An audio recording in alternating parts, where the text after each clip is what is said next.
What does the culture really need to understand about this topic in a coconut shell? Like men, women, boys, girls. I think the biggest thing that I would want people to understand about this issue is that it affects far more than we realize.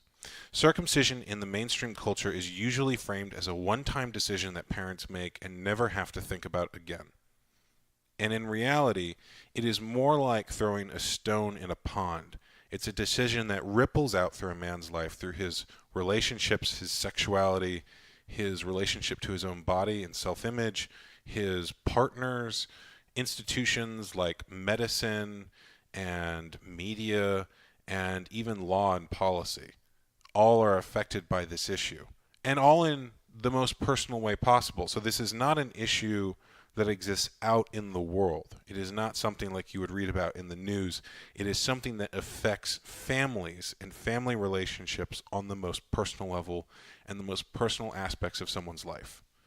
And I think when you frame it that way, it is not so fringe as people might think. It is actually one of the most important issues, maybe the most important issue in our culture right now.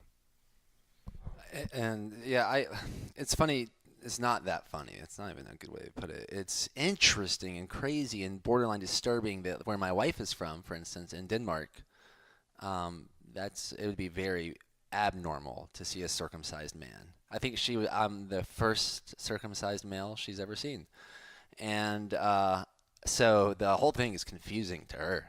What do you think that's about? Why the United States has it been? What is the statistic on that currently, or where have they been? Do you Yeah. know how that's teeter-tottered over time? So most of the world does not practice circumcision.